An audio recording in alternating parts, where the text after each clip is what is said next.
Hey, I got something unique for you today. We got two trucks that have quite a few miles on them. How many miles do we have on these trucks? You know, it's tough to keep track, but this one has 1,039,000 miles on it, so a little less than 1.1 mil. And then this truck was about 505, somewhere around there, 506. It's my current work truck, so, you know. So are you talking like $1.5 million in these two trucks? Yeah. So do you get the like, Iron Butt Award? I tell you what. I think you did. We're going to talk about these trucks coming up right now. I think so.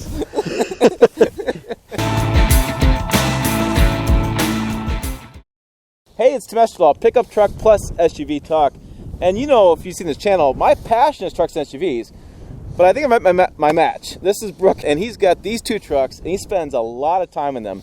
So what we're going to do in this video, we're going to do a couple videos, because I drove all the way down here, and he took the day off, so what the heck. We're going to do a video on Big Red, and so we'll do a walk around the video, and we'll do an interior, and then we're going to talk about this 15 GMC in a separate video, which I'll link above, because that's going to be interesting to talk about exhaust systems and differences in new trucks and new engines and all stuff going on. So it's going to be a really interesting video. So the other thing is, it's December in southern Missouri, and it's a little chilly out here. So we're going to... It's warm today. This is warm. So we're going to do this walk around and talk about what has gone through this truck and all the miles on it. We're going to hop in the cab, warm up, and we'll do that. So let's go ahead and do the walk around. All right. Hey, let's go check out Big Red. Okay.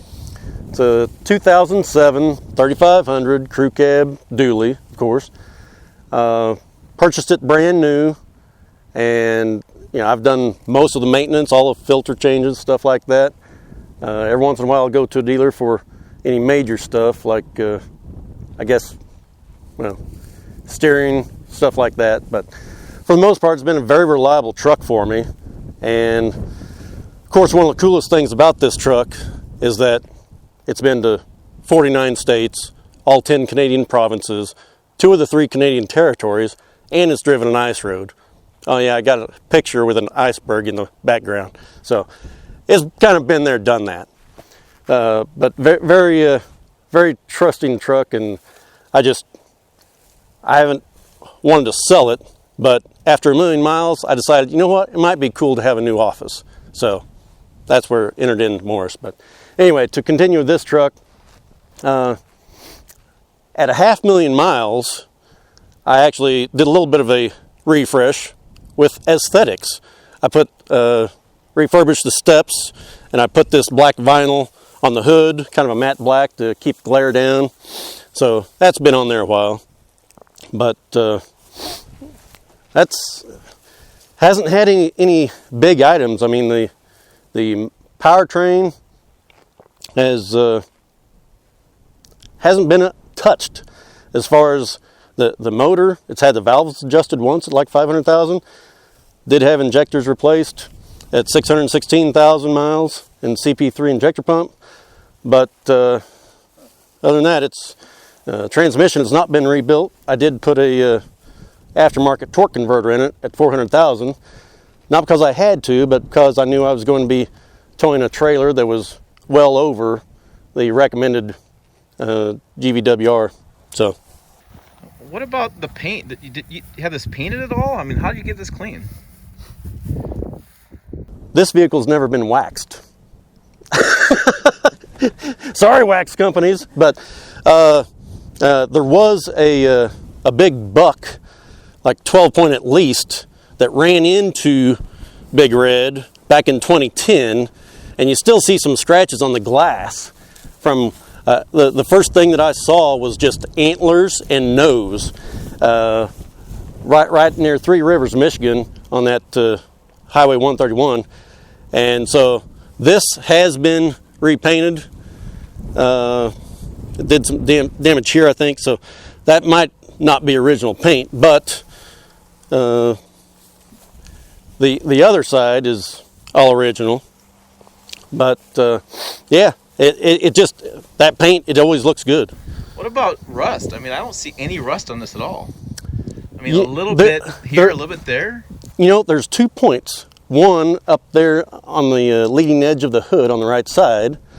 And then this, on the tailgate, this actually got started because you have the clearance light down here.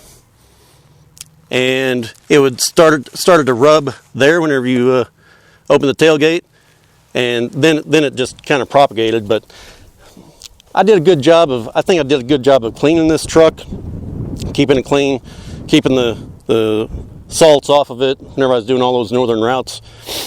But the one thing that I didn't do is actually open the tailgate and spray down in there. So crevice corrosion, it's a killer. Yeah. But and I was looking earlier at the frame. The frame looks pretty decent as well. It doesn't have a whole lot of rust spot. I mean, it's got the surface rust, but nothing rusted through. We could we'll come back to that. I know a lot of people talk about what is the best coating for a frame, like an E-coat or paint or wax, and for the most part, yeah, this frame is still in real good condition. There's one point on the frame up here at the front we'll get to that driving through snow and ice slush, it just peeled that wax off. Right? I mean, it was like in one drive. It was just conditions were perfect, sharp biting edges on the ice, and it just kind of peeled the wax off the frame. So you do have surface rust there, but that would be the worst part of the. But like I say, has it bothered me enough to do anything about it? No. Is it damaging the structural integrity of the truck? Not really. So, but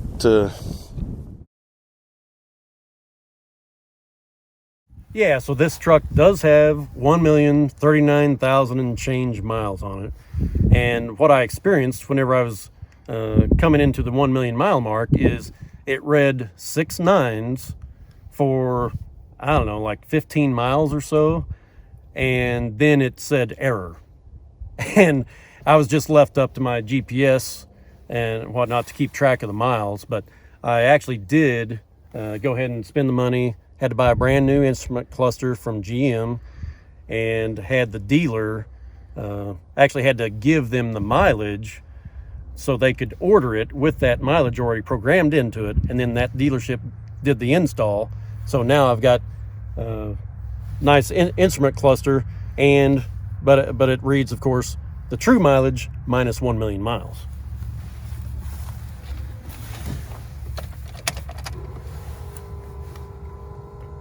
So here we have 39,059 miles, and of course that's 1,039,059 miles. So the one benefit of buying a brand new instrument cluster is, all my lights work perfectly now, which a lot of them had of course burned out, and I'd failed to replace over the years. So it looked like a brand new vehicle whenever you light up the Christmas tree here.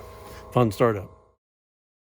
Okay, now that we've done the outside and talked about the truck, let's back up a little bit and give people an understanding. What do you do as a living to put that many miles on this? I am a camper hauler. Okay. RV transport industry. Sure. So you live in southern Missouri, and you drive to Indiana, pick up a load, and then you take it anywhere, right? That's most of the work, yes. Okay.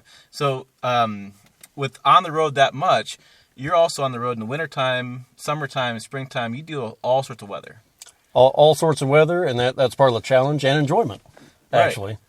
So driving this with choosing the Chevy and choosing the diesel, you probably did a lot of research before you bought this truck. You know, in that industry, you pretty much have to have the diesel for the fuel economy. Sure. Because the fuel is a major expense. And, you know, I once met a guy, it was back in 2008. I've been doing this since March of 2008. But I met a guy with a gas motor, and he said that, you know, he would just put 250,000 miles on the motor and then buy a new motor.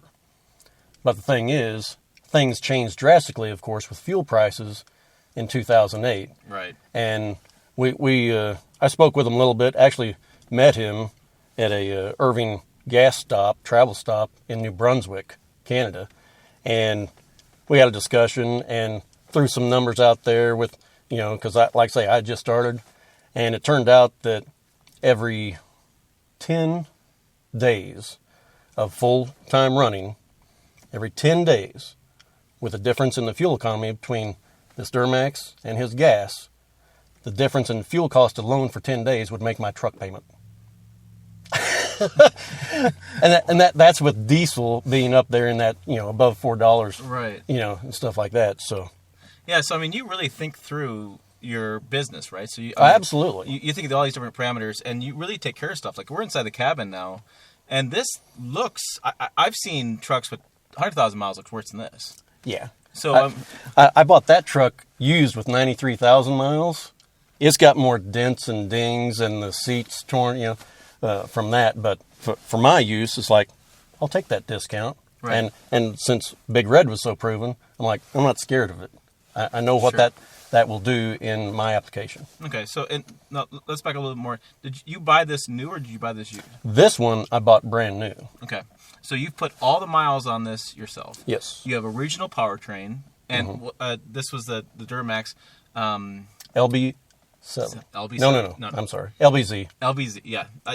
The Duramax numbering system and lettering system. Well, I've never even said LB7. I don't know why I did that. So let's talk about maintenance. You've done maintenance yourself on some of these things. Yeah. Read the owner's manual. But those engineers put a lot of time and effort into, put that information out there. So read the owner's manual. And I basically followed the owner's manual for engine oil changes. They recommended every 10,000 miles, and that's what I did. Okay. And like fuel filters, at the time of this truck, whenever it was introduced, it was like every 15,000. And after a while, I'm like, I don't think I need a fuel filter after 15,000. So I would actually push that to 30,000. And, guess what? In that truck, it is 45,000 mile interval, and it actually uses the same fuel filter. So, wow, that's interesting. But so and like I say, it's they have to write those things with the intent of somebody could use it to max operation. Now, in my business, I run these campers, so I'm 50% loaded, but then I'm just empty, 50% deadhead. So that's not full towing use. So I don't have the number of gallons going through for, all those miles. So it's like, yeah, you got to consider your application. Okay. So what are other features like tires? Tires always comes up in these million miles discussions. Mm-hmm. How often are you going through a set of tires? People aren't going to believe me. Okay. He said it. Not going to believe him. I love the Michelin LTX AT2 tire for my application. Okay. It's great in the cold and wet, and this truck has run through a couple of sets. 177,000 on one set, 192,000 on another. 177,000 miles and 192,000 on tires? Yeah, because a tire only wears if you really put work to it. And whenever fuel is up high, I drive like I've got an egg on that throttle, right? I mean, if I'm using 20 to 25 pounds of boost, that means I'm doing a bad job of driving. So you try not to use the power. You've got it when you need it. But, like I say, those tires, and that's not like rotating them every 5,000. You do it based on wear. So I would rotate and balance every 30,000. So I can just see the comments right now going crazy.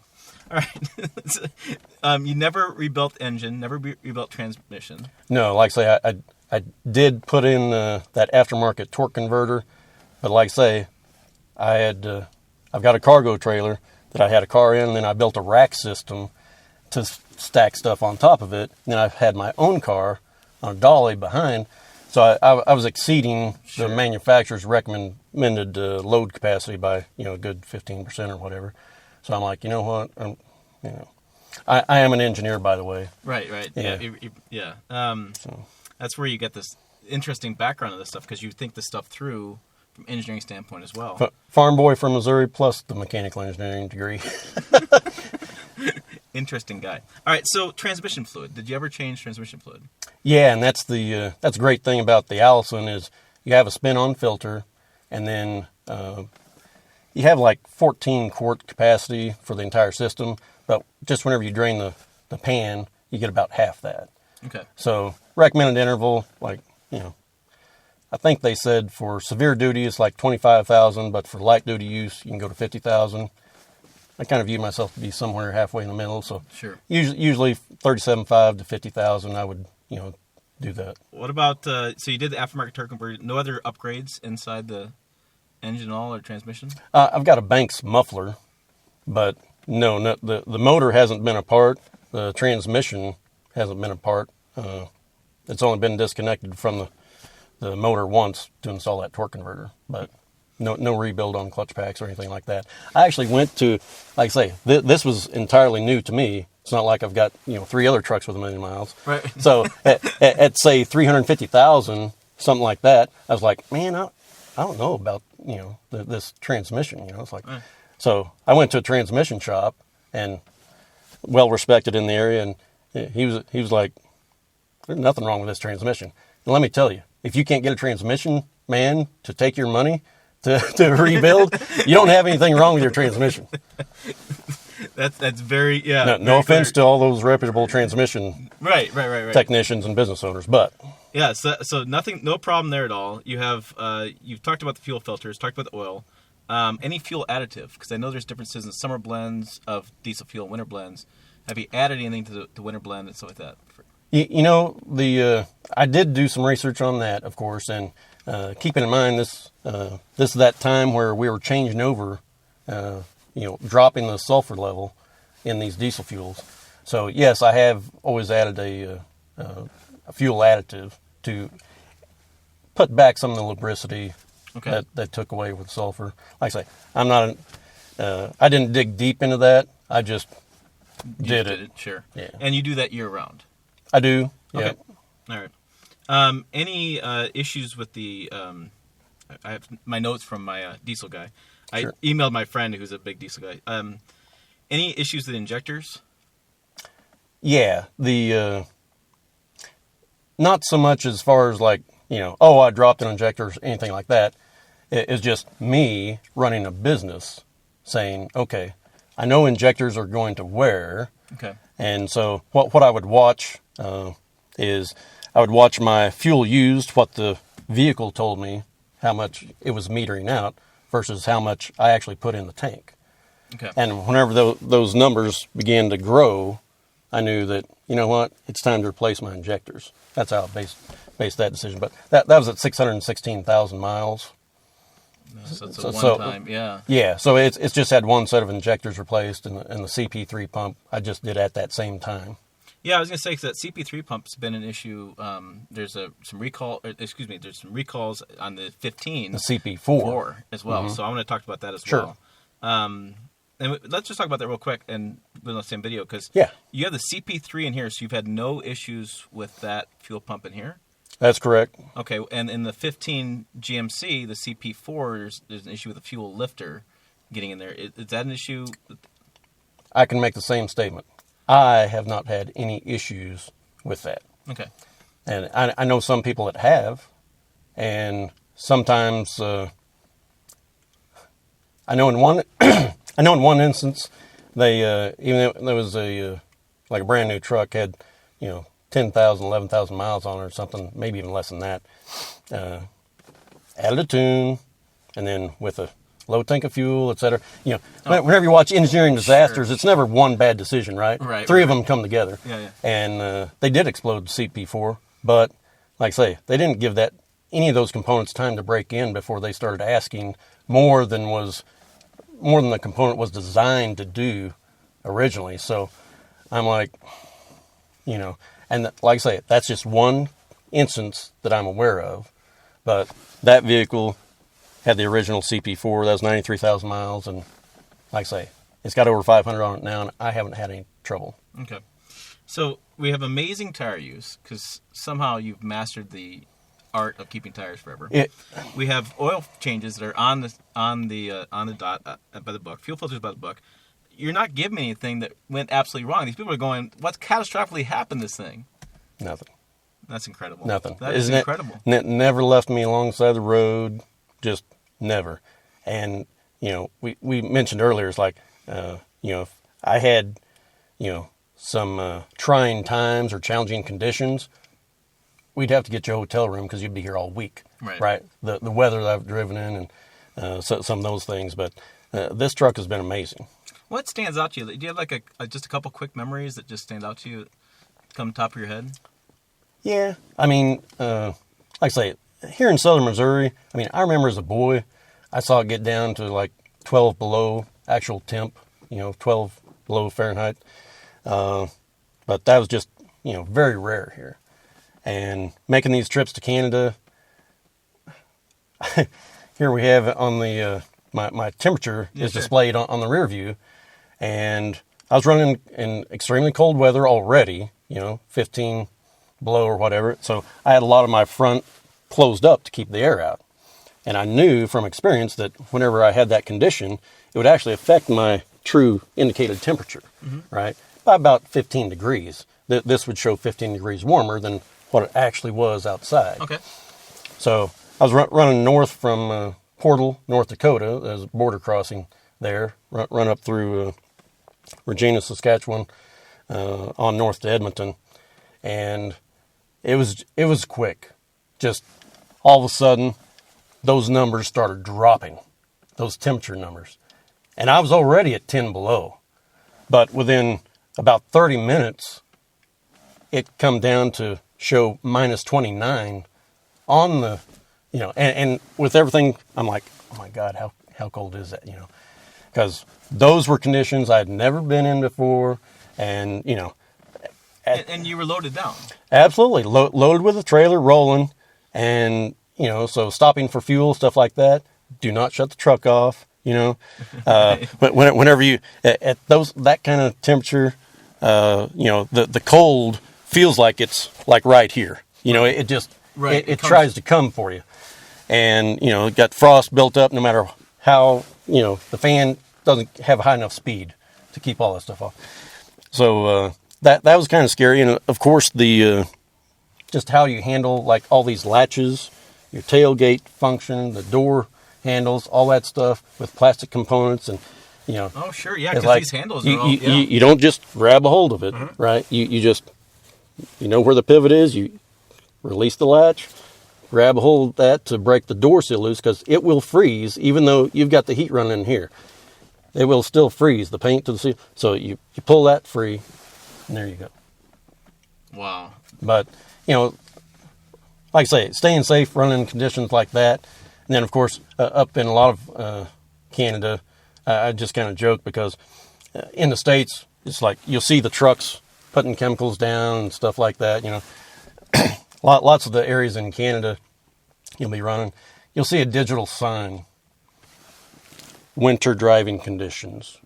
Next, 300 kilometers away. Yeah. And so it's like, oh, so I'm kind of out on my own. That's like by passing this sign, you just signed a waiver, right? Sure.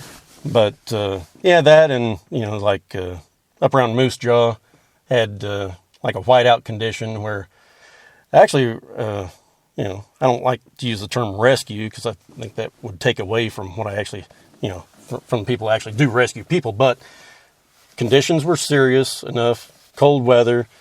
The guy was just trying to get home to his wife and family. And this was a local Canadian man, and he missed his turn because visibility was so bad. He thought he was turning onto his road, but he just found a ditch that had snow built up.